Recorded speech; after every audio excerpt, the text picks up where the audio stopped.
Good morning बच्चों। आज हम जो है आपके लिए टॉप 30 यानी चैप्टर ऑप्टिक्स का टॉप 30 ऑब्जेक्टिव क्वेश्चंस लेके आए हैं जो आपके लिए बहुत ही हेल्पफुल होगा। ठीक है, क्वेश्चन नंबर 1 पे डायरेक्ट चलते हैं जो आपकी स्क्रीन पे है। ऑब्जेक्टिव क्वेश्चन आप भी साथ साथ जो है इसको बनाते चलिए। पहला क्वेश्चन है, on which principle does optical fibre act. तो ऑप्टिकल जो है क्वेश्चन नंबर 1, ऑप्टिकल फाइबर में क्या होता है, ये मान लेते हैं इसे वायर है, ऐसे वायर है, एक एंड से लाइट जो है इंटर करता है। ठीक है, ये क्या है, एक मोटा लेयर का कोटिंग होता है यहाँ पे, एक नीचे भी मोटा लेयर का कोटिंग होता है, लंबा वायर होता है, सारा दिखा नहीं सकते। लाइट यहाँ से ऐसे जाता है, फिर यहाँ लाइट से जो है ये जो एंगल ऑफ इंसिडेंस जो है वो क्रिटिकल एंगल से ज़्यादा दिया जाता है, जिससे लाइट जो है यहाँ से ऐसे रिफ्लेक्ट जाता है। फिर यहाँ पर भी रिफ्लेक्ट होगा, यहाँ भी रिफ्लेक्ट होगा, ऐसे जो लाइट जो है प्रोपेगेट आगे करता है। तो यहाँ देखिए कि लाइट हो क्या रहा है, ये लाइट जो रिफ्लेक्ट हो रहा है, यानी ये जो लाइट है ये इंटरनली रिफ्लेक्ट हो रहा है, सेम मीडियम में रिफ्लेक्ट हो रहा है। तो इसको हम लोग बोलेंगे ये कौन सा फिनोमेनन हो रहा है यहाँ पे, टोटल इंटरनल रिफ्लेक्शन, यानी this is condition of TIR। जहां भी ऑप्टिकल फाइबर आएगा आपको TIR यानी टोटल इंटर रिफ्लेक्शन टिक मार देना है। Question number 2, the power of lens is 5D। Question number 2 दे रखा है, सबसे पहले जो गिवन है वो लिखते हैं। पावर कितना दे रखा है, 5D। डी क्या है, dioptre. Dioptre is the unit of power, है ना। बताना है इट्स फोकल लेंथ कितना होगा, फोकल लेंथ कितना होगा। तो आपको बता दें जो पावर होता है वो 1 फोकल लेंथ होता है। ठीक है, यानी 1 फोकल लेंथ दे रखा है, सॉरी फोकल लेंथ ही निकालना है, तो फोकल लेंथ इक्वल टू हो जाएगा 1 पावर। अगर पावर का वैल्यू है 5 पुट कर दिया जाए तो फोकल लेंथ इतना आ जाएगा मीटर में, लेकिन हमारा जो आंसर है सेंटीमीटर में चाहिए, तो 1/5 को हम 100 से मल्टीप्लाई करेंगे तो सेंटीमीटर आ जाएगा। 5 times in focal length is 20 centimetre. तो ये आपको क्लियर होगा कि अगर पावर 5D होगा तो फोकल लेंथ कितना होगा, 20 सेंटीमीटर, यानी option A is right. Clear. Question number 3, Huygens wave theory of light can not explain. Huygens wave theory में हम लोग क्या पढ़ते हैं, हम लोग वेव फ्रंट के बारे में पढ़ते हैं, रिफ्लेक्शन पढ़ते हैं, रिफ्रैक्शन पढ़ते हैं, है ना। क्वेश्चंस भी आता है कि आप रिफ्लेक्शन और रिफ्रैक्शन को प्रूव कीजिए, है ना, अकॉर्डिंग टू हाइजेंस प्रिंसिपल या वेव थ्योरी। बात देखी है। तो जो क्वेश्चन नंबर 3 है, ये जो हाइजेंस प्रिंसिपल दे रखा है, हाइजेंस वेव थ्योरी जो है ये जो एक्सप्लेन करता है वो क्या एक्सप्लेन करता है, वो तीनों हम लिख देते हैं। पहला रिफ्लेक्शन, दूसरा रिफ्रैक्शन, इसका प्रूफ भी पढ़ना है, क्वेश्चन भी आता है बोर्ड में। थर्ड, अगर रिफ्लेक्शन है रिफ्रैक्शन है, जो टोटल इंटरनल रिफ्लेक्शन है, टोटल इंटरनल जो रिफ्लेक्शन है वो भी तो एक तरह से रिफ्लेक्शन ही है, तो इसी का पार्ट है। तो हम बोल सकते हैं कि तीनों एक्सप्लेन करता है, बस एक चीज एक्सप्लेन नहीं करता है, photo electric effect. Photo electric effect एक अलग प्रक्रिया है, जहां पे लाइट आता है ना, मेटल से टकराता है, इलेक्ट्रॉन को बाहर निकालता है, एक अलग प्रोसेस है। तो ये हाइजेंस प्रिंसिपल में नहीं आएगा, तो option D is right answer. Question number 4, question number 4 question दे रखा है, an equiconvex lens of power P is cut into 2 equal half by a plane perpendicular to its principal axis, the power of each half will be। तो यदि एक lens है, इसको ऊपर मिटाना पड़ेगा, यदि एक लेंस है, क्वेश्चन नंबर 4, यदि मान लेते हैं कोई लेंस है, ये क्या है, बाई कॉन्वेक्स, यानी इसका जो रेडियस ऑफ कर्वेचर है, हम जानते हैं कि दो सरफेस से जो है कॉन्वेक्स बना होता है, एक का रेडियस ऑफ कर्वेचर R, दूसरे का भी R है ना, दोनों क्या बाई कॉन है ना, वेक्स है, बाई कॉन्वेक्स में दोनों रेडियस ऑफ कर्वेचर सेम होता है। अब इसका जो पावर है वो है P, पावर कितना है P। यदि इसको हम हाफ काट दें, हाफ ऐसे, यानी इसको जो हम लोग यदि हाफ अगर ऐसे काट दें, यानी ये कैसे बन जाएगा, ऐसे बन जाएगा, तो ये जो पावर है ना P' वो हो जाता है ओरिजिनल के P/2। कैसे होता है उसको एक्सप्लेन हम कर देते हैं, लेकिन याद रखना है अगर ऐसे काटते हैं तो पावर हाफ हो जाता है। कैसे होगा, ये इसका पावर P मान लेते हैं, इसका पावर P' और P/2 हुआ, कैसे हुआ उसको हम देखते हैं। पहले तो 1 फोकल लेंथ का फॉर्मूला जानिए क्या होता है। दिस इज फॉर्मूला ऑफ, अगर मान लीजिए रिफ्रैक्टिव इतना म्यू है ना, अंदर का रिफ्रैक्टिव इंडेक्स इतना म्यू है, तो formula mu minus 1/R1 minus 1/R2, ये फॉर्मूला होता है। जब इसमें पुट करने जा रहे हैं 1 फोकल लेंथ कितना हो जाएगा, म्यू माइनस 1, इसका रेडियस ऑफ कर्वेचर कितना है, देखो R है और ये पॉजिटिव है, क्योंकि देखो इसका राइट साइड जो है ना, इसका रेडियस ऑफ कर्वेचर क्या होगा, इसका राइट साइड आएगा, इधर आएगा, यानी 1/R माइनस 1/R2, ये R1 है, ये R1 है, ये है R2। इसका रेडियस कर्वेचर देखेंगे तो वो लेफ्ट साइड आता है, लेफ्ट साइड, यानी इसको हम लोग क्या करेंगे, निगेटिव। यहाँ से इधर पॉजिटिव मानते हैं, इधर से इधर क्या है, निगेटिव, यानी ये R क्या निगेटिव, तो माइनस R। तो देखा जाए 1/f equal to mu minus 1, 1/R plus 1/R, और ये बन जाता है 1 focal length equal to mu minus 1 2/R। This is यानी इसी को हम लोग पावर बोलते हैं। 1/f क्या होता है? पावर। अब पावर क्या हो गया? म्यू माइनस 1 2/r, है ना, 2/r। इसमें देखते हैं कि फोकल लेंथ कितना होगा। अगर इसको जो है पोर्शन को अगर ऐसे काट दिया जाता है, ऐसे काट देते हैं, तो इसका फोकल लेंथ कितना चेंज हो जाता है? तो फोकल लेंथ होता है 1/f इक्वल टू, फॉर्मूला आप जानते हैं, म्यू माइनस 1, इसका f डैश मानता है फोकल लेंथ 1/r1। इसका रेडियस कितना है? r, वो भी पॉजिटिव है क्योंकि राइट साइड है, 1/r माइनस इसका रेडियस ऑफ कर्वेचर r2 कितना होगा? इन्फिनाइट, क्योंकि एक प्लेन का रेडियस ऑफ कर्वेचर कितना होता है? इन्फिनाइट होता है, तो इन्फिनाइट हम पुट कर दे रहे हैं। क्लियर? अब 1/इन्फिनाइट कितना होता है? 0, तो 1/f डैश इक्वल टू हो गया म्यू माइनस 1/r, इतना हो गया। जरा इसको 1 और 2 को कंपेरिजन कीजिए, है ना, आपको मिल जाएगा आंसर। ये एक तरह से पावर है म्यू माइनस 1/r। अच्छा, म्यू माइनस 1/r को हम लोग क्या लिख सकते हैं? अगर हम यहाँ से देखा जाए, ये म्यू माइनस 1/r, यहाँ से छोड़िए, इसको हम लोग क्या करते हैं, उधर ही सोल्व कर देते हैं। इक्वेशन 1 ये रहा, इक्वेशन 2 है। हम इसको, ये एक्चुअली ये पी डैश है, हम इसे वैल्यू पुट करने जा रहे हैं। म्यू माइनस 1/r का वैल्यू क्या होगा? म्यू माइनस 1/r का जो होगा क्या हो जाएगा? p/2। आप यहीं से देख सकते हैं, जो पी डैश होगा, है ना, वो क्या होगा? p/2, क्योंकि म्यू 1 इसका जो वैल्यू हम यहाँ से पुट कर दे रहे हैं। यहाँ से देखिए, आपको समझ में नहीं आ रहा होगा, यहाँ से यहाँ लिखकर सोल्व करते हैं। ये है म्यू माइनस 1 इंटू 2/r है, ठीक है ना। इतना का वैल्यू चाहते हैं, तो इतना का वैल्यू 2 आ जाएगा, यानी p/2 इक्वल टू क्या हो जाएगा? म्यू माइनस 1/r, ठीक है। यानी म्यू माइनस 1/r कितना है? ये p/2। क्लियर है? कितना आ जाएगा पावर? p/2 के हो जाएगा। अब डायरेक्ट याद रखिए इसको। क्वेश्चन नंबर 5 इजी क्वेश्चन है।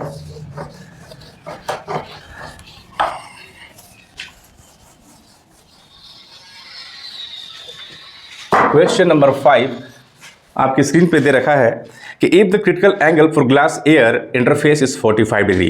क्या गिवन है? कि क्रिटिकल एंगल दे रखा है, IC इस क्रिटिकल एंगल इज 45 डिग्री। जो गिवन है उसको लोग लिख लेते हैं। फाइंड क्या करना है? रिफ्रैक्टिव इंडेक्स ऑफ ग्लास, यानी ग्लास का हमको म्यू फाइंड करना है। तो हम लोग जानते हैं for critical angle sine of critical angle equal to होता है 1/म्यू, पढ़े होंगे, ठीक है।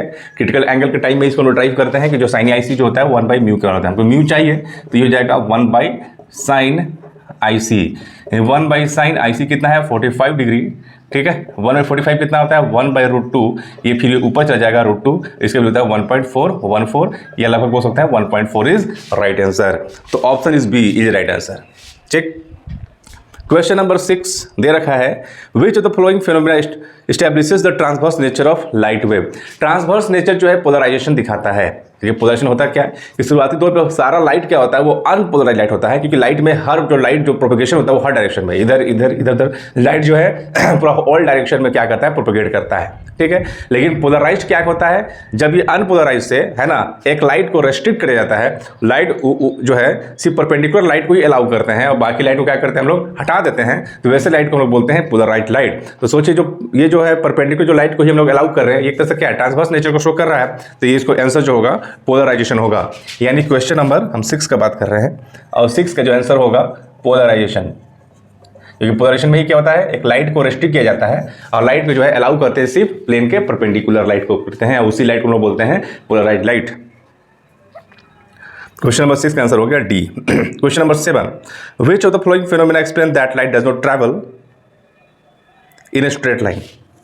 किस प्रक्रिया जो है, कौन सा प्रक्रिया द्वारा, है ना, ये बताया जाता है कि लाइट जो है ना, लीनियर मोशन नहीं करता है, लाइट डज नॉट ट्रैवल, है ना, स्ट्रेट फ्लो नहीं करता है।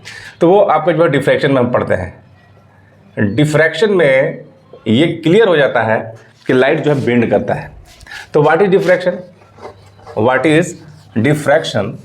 Diffraction is a bending of light at the corners और ऑब्स्टेकल और एपर्चर। यानी क्वेश्चन नंबर ये 7 है। अब इसका आंसर होगा डिफ्रैक्शन। आपको समझना होगा कि डिफ्रैक्शन होता क्या है। ये बेंडिंग ऑफ लाइट है, बेंडिंग ऑफ लाइट। कहाँ पे? एट एपर्चर और ऑब्स्टेकल। मतलब जो लाइट है, मान लेते हैं कि ऐसे हम बनाते हैं लाइट, और ऐसे बनाते हैं हम लोग एक ऑब्जेक्ट जो है एपर्चर बना रहे हैं, ये स्क्रीन है। अगर जो लाइट यहाँ से अगर ऐसे आ रहा है तो लाइट तो देखा जाएगा स्ट्रेट अगर फ्लो होता तो इसका जो ब्राइटनेस है यहीं से यहीं तक होना चाहिए था, लेकिन ऐसा नहीं होता है। जो लाइट होता है यहाँ थोड़ा सा बेंड कर जाता है, यहाँ भी क्या करता है? ऐसे बेंड कर जाता है, ठीक है। और जो ब्राइटनेस जो है यहाँ से यहाँ तक बना रहता है। इधर बनता है शेडो और नीचे बनता है इसका शेडो। है ना। जबकि यहाँ से यहाँ तक स्ट्रेट लाइन अगर लाइट फ्लो करता है तो यहीं तक ब्राइट होता है, यहाँ से शेडो स्टार्ट करना चाहिए था, लेकिन लाइट जो है इसके कॉर्नर से क्या हो गया, बेंड कर गया। इसी प्रक्रिया को हम लोग बोलते हैं डिफ्रैक्शन ऑफ लाइट। और ये क्लियर है, ये स्ट्रेट लाइन फ्लो करता है ना, ये नहीं, ये इसको रूट को तोड़ दिया, ये बेंड कर जाता है, डिफ्रैक्ट हो जाता है, लाइट जो है इधर बेंड कर गया। तो इसका जो ऑप्शन है बी ऑप्शन हो जाएगा, 7 का सॉरी सी ऑप्शन होगा डिफ्रैक्शन। क्वेश्चन नंबर 8, सिम 8 की तरफ चलते हैं। क्वेश्चन नंबर 8 बोल रखा है simple microscope form an image. तो इसका आंसर होगा जो सिंपल माइक्रोस्कोप होता है, ये जो सिंपल माइक्रोस्कोप होता है, ठीक है, जिसे हाथ में देखने के लिए यूज किया जाता है, पेज को पढ़ने के लिए यूज किया जाता है, तो ऑब्जेक्ट को जो है ना फोकस लेंस से पहले यहाँ रखा जाता है, ठीक है। यानी ऑब्जेक्ट को कहाँ रखा जाता है, फोकस और ऑप्टिकल सेंटर के बीच में रखा जाता है, ताकि जो ऑब्जेक्ट को जो है हम उसको साइज को बढ़ा सके, बड़ा पढ़ सकते हैं। तो इसमें क्या होता है ना कि लाइट जो ऐसे जाएगा, ठीक है, वो क्या होगा, इस टाइप से लाइट पास हो जाएगा, और जो लाइट यहाँ से जाएगा वो इस टाइप से हो जाएगा। तो इधर जो लाइट जो है अपोजिट साइड में लाइट जो है कभी जो है कट ही नहीं करता, इसलिए जो है इमेज जो है वर्चुअली इधर बनता है, इधर कट करता है। यानी बोल सकते हैं जो इमेज जो बन रहा है वो वर्चुअल है एंड इरेक्ट। जब भी कोई जो है इमेज वर्चुअल बनता है तो हमेशा सीधा बनता है, इरेक्ट बनता है, ठीक है। और सिंपल माइक्रोस्कोप में हम देखते हैं कि ऑब्जेक्ट को हम सीधा ही इमेज को भी सीधा ही देखते हैं, माने अगर सीधा है तो वर्चुअल होगा। यानी option is B option, virtual and erect. Question number 9, if the Young's double slit experiment distance between slit and screen is made half, then width of fringe will be। यानी क्वेश्चन नंबर 9 कह रहा है, question number 9 ध्यान से देखिए, question number 9 कह रहा है कि यदि स्लीट होता है, ये S1 और S2 स्लीट और स्क्रीन के बीच को डिस्टेंस को हम लोग बोलते हैं कैपिटल D से दिखाते हैं, ठीक है।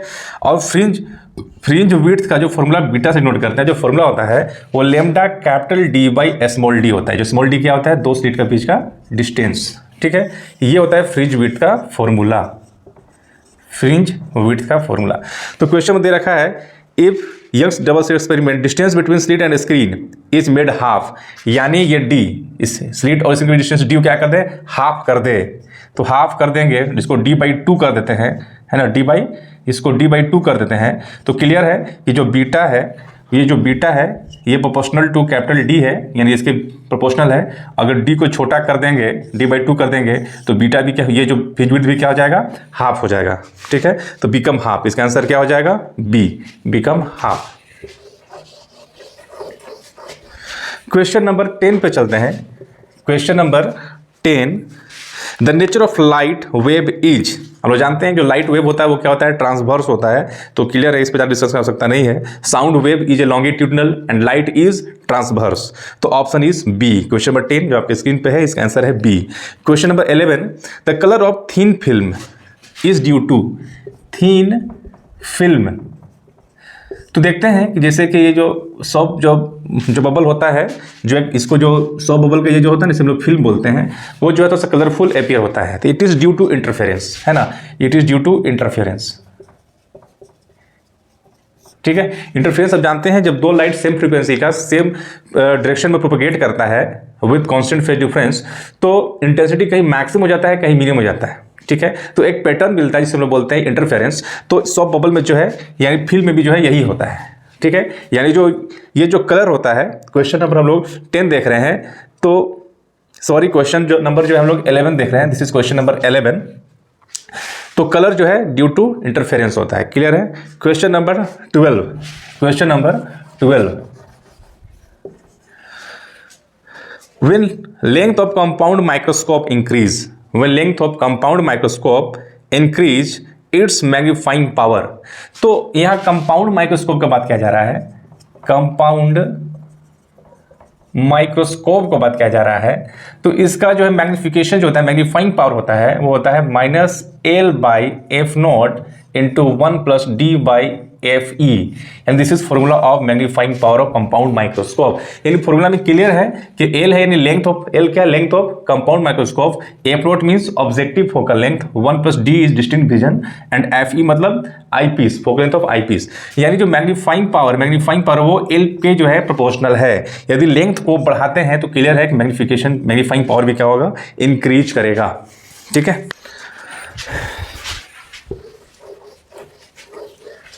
क्वेश्चन नंबर 13 क्वेश्चन नंबर 13 दे रखा है for long sighted eyes. Question number 13 long sighted eyes, इसको हम लोग हाइपरमेट्रोपिया भी कहते हैं। इसमें क्या होता है कि लॉन्ग साइटेड मतलब होता है कि दूर की चीज़ें अच्छे से दिखाई देता है लेकिन नज़दीक की चीज़ें देखने में डिफिकल्टी होता है। तो ऐसे प्रॉब्लम में कौन सा जो है स्पेक्टेकल का हम लोग यूज करते हैं। तो इसमें ये होता ये है कि जैसे ये मान लेते हैं कि ये आँख है ना, ये आँख है, यहाँ भी इसका क्या है, लेंस है इसका जो आँख का, और ये क्या है, रेटिना है। तो इसमें क्या होता है कि नज़दीक की चीज़ें जो दूर की चीज़ें होता है, जो दूर की चीज़ें वो अच्छे से दिखाई देता है, ठीक है, क्योंकि दूर की चीज़ जो है वो आसानी से जो है रेटिना पे जो है इसका इमेज बन जाता है। लेकिन जो नज़दीक की चीज़ होता है ना, ये जो नज़दीक की चीज़ है वो क्या होता है कि ये जो है फार अवे बनता है। कहाँ? फार अवे, रेटिना पे दिखाई नहीं देता है, रेटिना पे ये नहीं बनता है। तो जिसकी वजह से वो जो है नज़दीक की चीज़ को अच्छे से देख नहीं सकता है। तो इसलिए सोचिए अगर ये जो लाइट है यदि यहाँ पे आ जाए तो अच्छे से दिखाई देगा रेटिना में, तो इसको कहीं ना कहीं कन्वर्ज करना होगा। तो इसके लिए कॉन्वेक्स लेंस लिया जाता है। कॉन्वेक्स लेंस क्या करता है कि कॉन्वेक्स लेंस क्या करता है, देखिए ये आँख है, यदि कॉन्वेक्स लेंस अगर ले लिया जाए तो नज़दीक में लेते हैं, कॉन्वेक्स लेंस अगर ले लिया जाए तो जो नज़दीक में जो लाइट है वो कन्वर्ज हो जाएगा, थोड़ा क्या हो, कन्वर्ज होगा तो यहाँ पे बनता है। यानी हमको लाइट को जो है कन्वर्ज करना है ताकि और नज़दीक बने, तो उसके लिए कन्वर्जिंग लेंस को लेना पड़ेगा। तो इसका आंसर होगा कन्वर्जिंग लेंस। क्वेश्चन नंबर 14 है कि when light passes from one medium to another which of the following does not change. जब एक ही लाइट है ना एक मीडियम से दूसरे मीडियम में जब जाता है, तो यह है क्वेश्चन नंबर 14। तो आपको याद रखना है कि वन सोर्स, एक सोर्स का जो है वो जो है फ्रीक्वेंसी ये जो है कांस्टेंट होता है, फ्रीक्वेंसी इज कांस्टेंट, ये आपको याद रखना है, ठीक है। यानी एक ही लाइट जो है वो अलग अलग मीडियम में अगर ट्रैवल करेगा तो उसका वेवलेंथ चेंज कर सकता है, उसका स्पीड चेंज कर सकता है, लेकिन कांस्टेंट क्या रहेगा, उसका फ्रीक्वेंसी। क्योंकि फ्रीक्वेंसी जो है सोर्स पर डिपेंड करता है, मीडियम पर डिपेंड नहीं करता है, किस पर डिपेंड करता है, सोर्स, है ना। तो ये मीडियम पे डिपेंड नहीं करता है, नॉट डिपेंड ऑन मीडियम, है ना। तो इसीलिए फ्रीक्वेंसी क्या होगा, हमेशा कांस्टेंट होगा, ये आप याद रखेंगे। क्वेश्चन नंबर 15 बोल रखा है can object is placed on the axis of a convex lens, its image is formed 80 cm from the object. Magnification is 3. Focal length of lens is. Magnification यहाँ -3 लिखा होगा, मैग्निफिकेशन -3 दे रखा है। क्वेश्चन नंबर 15 को देखते हैं। सबसे पहले क्या क्वेश्चन में दे रखा है उसको हम लोग लिखेंगे। क्वेश्चन में क्या दे रखा है, क्वेश्चन में क्या गिवन है, गिवन फर्स्ट कि its image is formed 80 centimetre from the object. जो इमेज है वो ऑब्जेक्ट से डिस्टेंस दे रखा है, जो इमेज का डिस्टेंस जो है ऑब्जेक्ट से, यानी हम बोले कि v माइनस यू है क्योंकि डिस्टेंस है ऑब्जेक्ट और इमेज का डिस्टेंस दे रखा है 80 सेंटीमीटर। तो v माइनस यू है ना, distance between image and object is 80 centimetre and magnification is -3, है ना। देन हमको क्या फाइंड करना है, then focal length of lens हमको फाइंड करना है।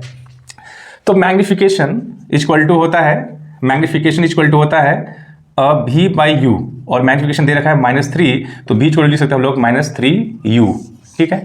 इसको हम लोग इक्वेशन 1 मानते हैं, ये इक्वेशन 2, इसका वैल्यू इसमें पुट कर देंगे तो u आ जाएगा। यानी v की जगह पे v minus u equal to 80 है, तो v का वैल्यू -3u पुट कर दिया जाए, ये रहा 80, तो -4u इक्वल टू हो जाएगा 80 और u इक्वल टू आ जाएगा -20 सेंटीमीटर।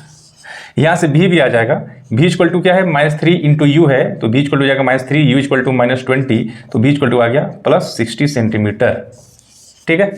अब यहाँ से u मालूम है, v मालूम है, तो फोकल लेंथ मालूम चल जाएगा। तो फोकल लेंथ का फॉर्मूला क्या होता है, तो लेंथ फॉर्मूला है 1/v minus 1/u equal to 1/f, 1/v is 60 minus 1/u -20 equal to 1 by focal length, तो 1/60 plus 1/20 equal to 1 by focal length.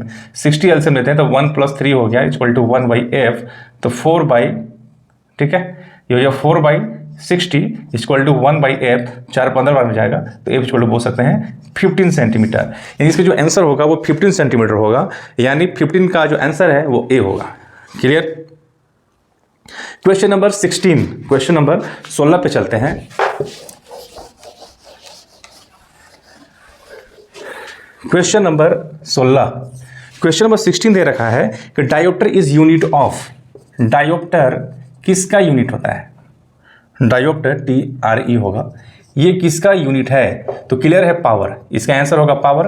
और पावर जो होता है, पावर 1/4 फोकल लेंथ होता है, और पावर का जो यूनिट होता है वो क्या होता है, dioptre.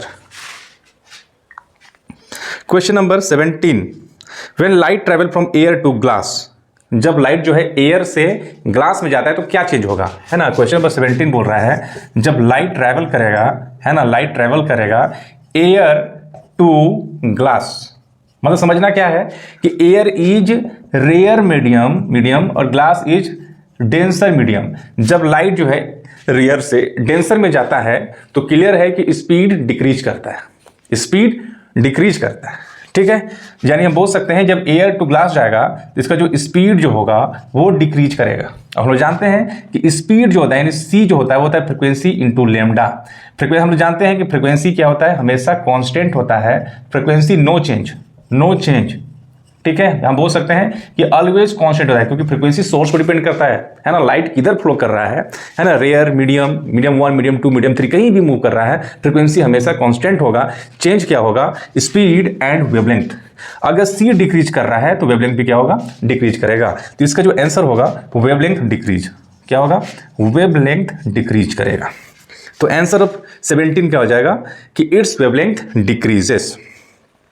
Question number 18, if critical angle of material is 30 degree, तो वेरी इजी क्वेश्चन, यानी क्रिटिकल एंगल अगर 30 डिग्री दे रखा है तो हम लोग जानते हैं कि जो sine of critical angle IC equal to होता है 1/μ। ये क्वेश्चन नंबर जो है आपका जो है 18 है, 80, तो म्यू इक्वल टू क्या हो जाएगा 1/sin IC, यानी साइन ये दे रखा है 30 डिग्री और साइन 30 होता है 1/2, ये 2 ऊपर चला जाएगा, ये म्यू की वैल्यू क्या हो जाएगा 2, ठीक है।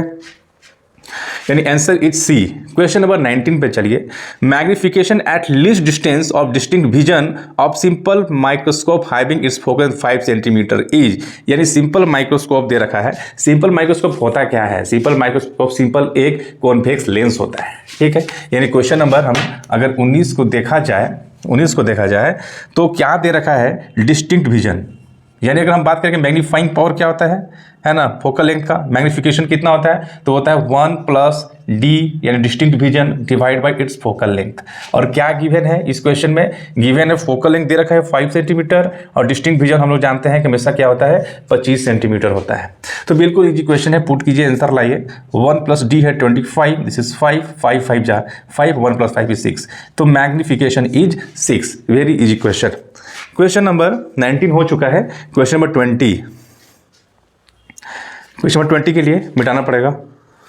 नंबर 20, क्वेश्चन नंबर 20 दे रखा है, a light bulb is placed between 2 plane mirrors inclined at an angle of 60 degree. 2 plane mirror है, एक प्लेन मिरर ऐसे है, एक प्लेन मिरर ऐसे है मान लेते हैं, और दोनों के बीच में इंक्लिनेशन कितना है 60 डिग्री। एक बल्ब है यहाँ पे, तो बताना है कि इमेज कहाँ बनेगा। तो इसका एक बल्ब है ये, तो एक इमेज यहाँ बनेगा, एक इसका इधर बनेगा, इसका इमेज का एक इधर बनेगा, इसका इमेज का इधर बनेगा, कितना बनेगा। तो नंबर ऑफ इमेज का जो फॉर्मूला होता है, जो नंबर ऑफ इमेज होता है उसका जो होता है, यानी number of image equal to होता है 360 डिवाइड बाई एंगल थीटा, ठीक है। यदि इवेन आता है तो n-1 हो जाता है, यानी नंबर ऑफ इमेज कितना हो जाएगा n-1। जैसे हम बोले अगर 60 डिग्री है तो नंबर ऑफ इमेज कितना होता है n-1, तो n इक्वल टू कितना है 360 डिग्री और थीटा कितना है 60 डिग्री, तो ये 6 हो जाएगा। तो नंबर ऑफ इमेज कितना हो जाएगा n-1, यानी जितना आएगा, अगर इवेन आ रहा है तो उसमें से 1 घटा देंगे, 6 - 1 इक्वल टू हो जाएगा 5। तो नंबर ऑफ इमेज कितना होगा इसका 5। बस आपको याद रखना है 360/θ, ठीक है। यदि इवेन आ रहा है तो 1 घटा देंगे, वो नंबर ऑफ इमेज होगा। Question number 21, when lens is immersed in water it's focal length, तो फोकल लेंथ इंक्रीज करेगा।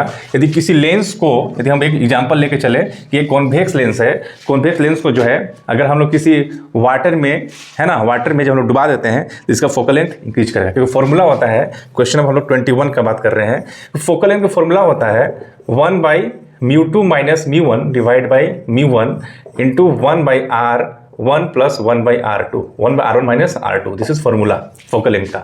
अगर μ1 एयर होता है, अगर μ1 एयर है तो हम लोग सिंपली μ1 की वैल्यू 1 पुट कर देते हैं और फॉर्मूला बन जाता है μ - 1 है ना, इंटू 1/r1 माइनस 1/r2। ठीक है, यदि हम लोग, है ना, अगर μ1 यहाँ पर क्या दे रखा है, μ1 यहाँ पर है वाटर, क्योंकि हम इसको क्या कर रहे हैं, वाटर में डुबा रहे हैं। तो देखा जाए तो 1 बाई जो focal length is proportional to μ2 minus 1, μ2 minus μ1 divide by μ1।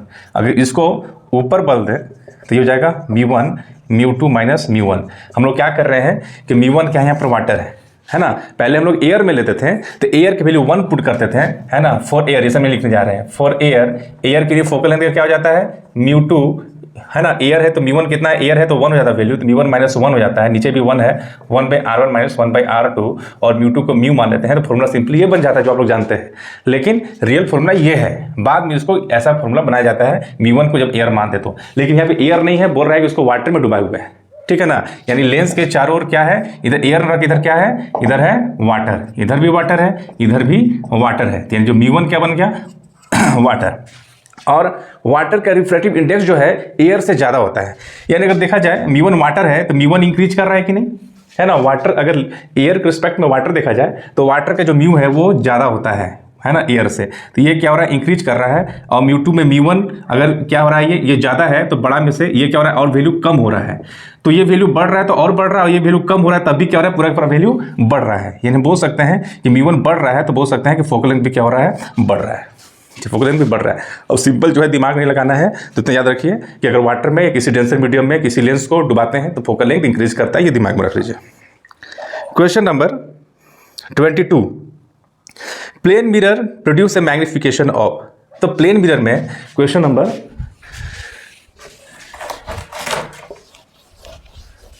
हम जानते हैं कि प्लेन मिरर में क्या होता है, जितना हाइट का ऑब्जेक्ट होता है उतना ही हाइट का इमेज बनता है। ठीक है, ऑब्जेक्ट इमेज उतना ही जो है सेम हाइट का बनता है। ठीक है, इरेक्ट बनता है, लेटरली इन्वर्स होता है, लेकिन ऐसे सीधा सीधा ही बनता है। तो मैग्निफिकेशन इक्वल टू होता है height of image by height of object. Height of image और हाइट ऑफ ऑब्जेक्ट दोनों बराबर है, और दोनों क्या, इरेक्ट है। ठीक है, तो हाइट ऑफ इमेज और हाइट ऑफ ऑब्जेक्ट दोनों बराबर है, यानी इसका x, इसको x मान ले, तो हाइट ऑफ इमेज भी x है, ये भी x है, कट के कितना हो गया, +1। तो मैग्निफिकेशन कितना हो गया, +1। Option B is right answer. Question number 23, question 21, ये क्वेश्चन नंबर 22 था। अब क्वेश्चन नंबर 23 पे आते हैं। What will be height of image when an object of 2 mm is placed on the axis of convex mirror of distance 20 cm of radius of curvature 40 cm। 23 में क्या दे रखा है, questions को पढ़िए और देखिए क्या गिवन है। ऐसे क्वेश्चंस को सबसे पहले क्या गिवन है वो लिखते हैं। क्वेश्चन नंबर 23 में दे रखा है कि हाइट ऑफ इमेज निकालना है ना, और हाइट ऑफ ऑब्जेक्ट दे रखा है 2 मिलीमीटर। ठीक है, कॉन्वेक्स लेंस प्लस 20 सेंटीमीटर, यानी यू कितना दे रखा है, 20 सेंटीमीटर, और रेडियस ऑफ कर्वेचर कितना होता है, 40 सेंटीमीटर। यानी अगर रेडियस ऑफ कर्वेचर इतना है तो फोकल लेंथ कितना हो जाएगा इसका। तो ये जो हम लोग मिरर यूज कर रहे हैं कॉन्वेक्स मिरर, और इसका जो फोकल लेंथ कितना हो जाएगा हम लोग जानते हैं कितना होता है, r/2 होता है, यानी बोल सकते हैं कि 20 सेंटीमीटर होता है।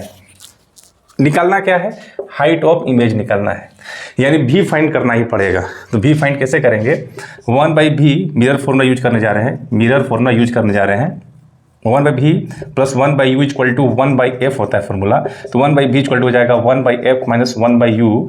1/f इज 20 माइनस 1/, ये हो जाएगा -20, ये माइनस प्लस हो गया, ये प्लस हो गया, ये हो गया 2/10, और ये हो गया 1/10, 1/v, यानी v इक्वल टू हो गया 10 सेंटीमीटर। ठीक है, और मैग्निफिकेशन की बात किया जाए, मिरर मैग्निफिकेशन होता है मैग्निफिकेशन होता है height of image by height of object is equal to -v/u, यानी हाइट ऑफ इमेज क्या हो जाएगा, -v/u into height of object, इसको उधर लेके चले गए। ठीक है, माइनस v कितना है 10, u कितना है -20, और हाइट ऑफ ऑब्जेक्ट कितना दे रखा है 2 मिलीमीटर।